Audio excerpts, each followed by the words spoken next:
యోహాను 8:12 ఉంటుంది. నేను లోకమునకు వెలుగై ఉన్నాను. అయితే ఇక్కడ దేవుడు ఏమంటున్నాడంటే నేను లోకమునకు వెలుగై ఉన్నాను. I am the light of the world. మరి ఆయన ఇక్కడ ఉన్నప్పుడు ఈ భూమి మీద శిష్యులతో ఉన్నప్పుడు ఆయన శిష్యులతో ఏమన్నాడంటే ఈ భూమి మీద ఉన్నంత కాలము నేను వెలుగై ఉన్నాను. అది చదువుకుందాం ఒకసారి. యోహాను సువార్త 9:5. John chapter 9:5. నేను ఈ లోకములో ఉన్నప్పుడు లోకమునకు వెలుగునని చెప్పెను. As long as I am in the world, I am the light of the world. మొదటగా యోహాను 8:12 ఆయన ఏమన్నాడంటే నేను లోకమునకు వెలుగును. ఐ యామ్ ద లైట్, నేనే వెలుగును, జీవమును, మార్గమును అన్నాడు ఆయన. Okay, I am the light of the world.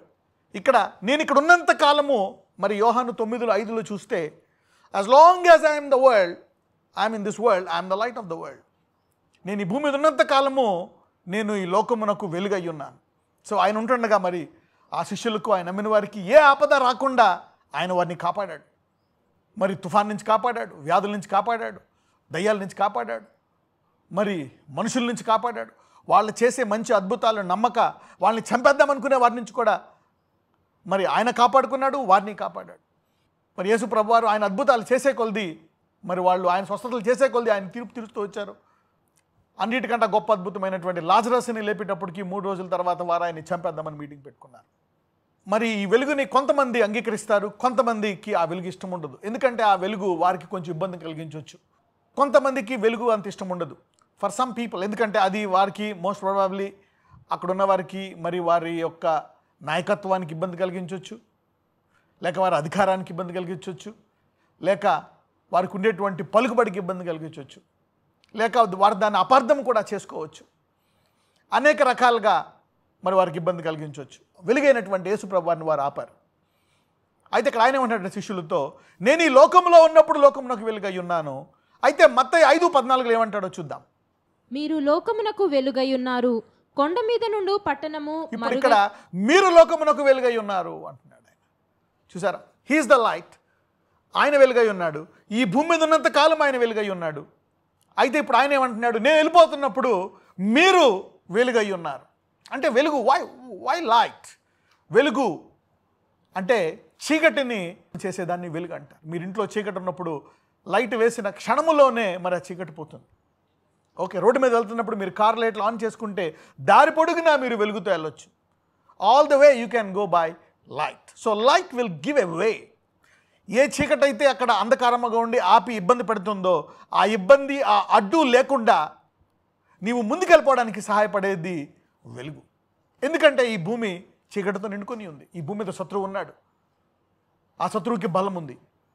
So వారి చీకటి క్రియల మీద మరి మొదట ఆయన కొన్ని కార్యాలు చేసి ఇదిగో నేను వెలుగు, తర్వాత నేను ఈ భూమి మీద ఉన్నంతకాలం వెలుగు, ఆ తర్వాత మీరు వెలుగై ఉన్నాడు.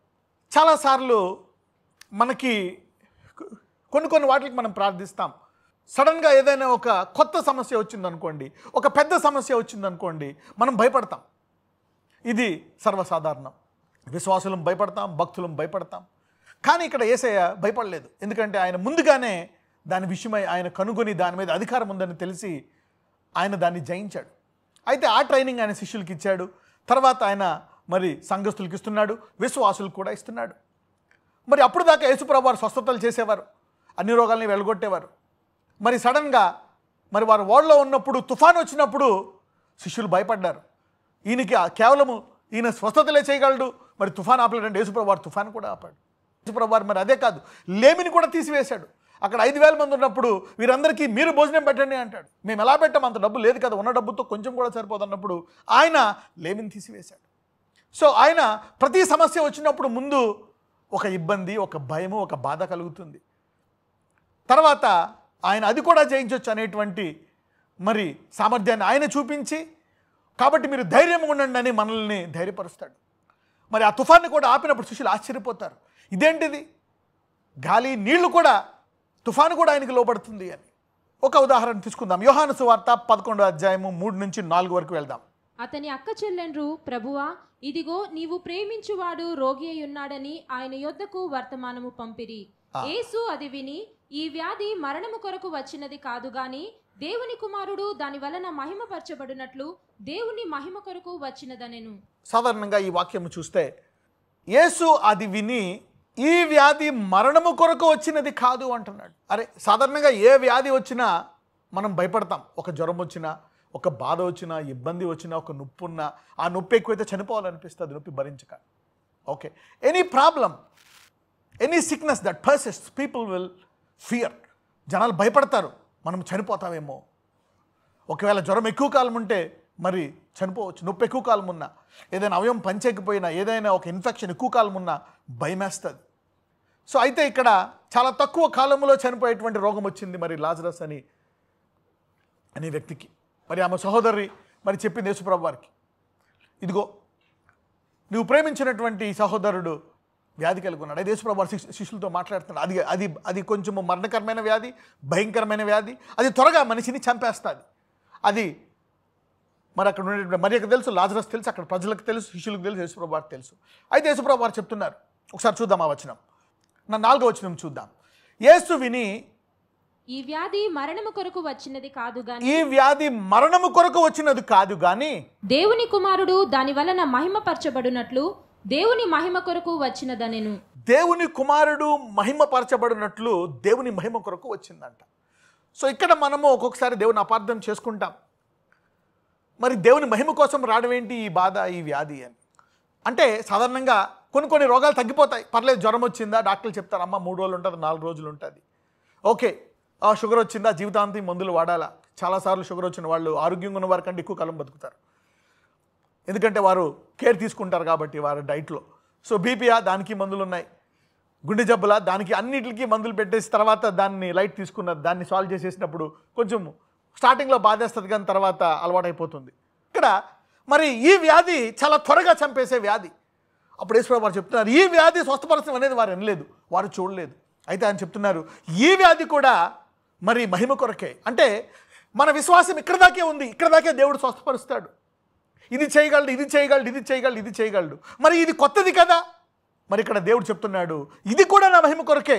అంటే దీని విషయం కూడా నువ్వు నన్ను ప్రార్థించవచ్చు, దీని విషయం కూడా నువ్వు నన్ను అడగొచ్చు, దీని విషయం కూడా నీవు అడిగినట్లయితే నేను దాన్ని కూడా స్వస్థపరుస్తాను, ఆ సామర్థ్యాన్ని నీకు ఇస్తాను, నేను దాని నుంచి కూడా నిన్ను కాపాడుతాను. మరి కేవలము రోగాలే కాదు, తుఫాన్ నుంచి కూడా కాపాడుతాను అన్నాడు శిష్యులకి. ఇదిగో మీకు అక్కడ ఆహారము లేని చోట ఆహారము కూడా ఇవ్వగలను అని ఒక కొత్త సమస్య వారి ముందు పెట్టి దానికి పరిష్కారాన్ని చూపిస్తున్నాడు. అంటే ఎక్కడ మానవాళి ఈ భూలోకంలో సృష్టి ఆగిపోతుందో అలాగా ఆగకుండా, నేను అది మిమ్మల్ని ఆపకుండా, మిమ్మల్ని బాధ పెట్టకుండా నేను మీకు సహాయం చేస్తాను అని యేసుప్రభు వారు అంటున్నారు. మరి సృష్టికి కొన్ని సరిహద్దులు ఉన్నాయి, మరి కొన్ని పరిమితులు ఉన్నాయి. అయితే అక్కడికి వచ్చినప్పుడు అందరూ ఆగిపోతారు. ఇంక అయిపోయింది అనుకోకుండా, నేను దాని విషయమై కూడా నువ్వు ప్రార్థిస్తే నేను నీకు సామర్థ్యాన్ని ఇస్తాను, దాన్ని కూడా నువ్వు జయించవచ్చు. మరి ఇక్కడ చూసినట్లయితే ఇక్కడ ఈ వ్యాధి వచ్చి చనిపోవడమే కాదు, మరి చనిపోయి 3 రోజులైనా సరే యేసు ప్రభువారు ఇంకా మీరు నమ్మండి, మీరు నమ్మినట్లయితే నేను దాన్ని మహిమగా మారుస్తాను, నేనే పునరుద్ధానమును జీవమునై ఉన్నాను. యేసు ప్రభువారు అంటున్నారు, ఇది కూడా నాకు సాధ్యమే. This is also possible, you can even demand this from me.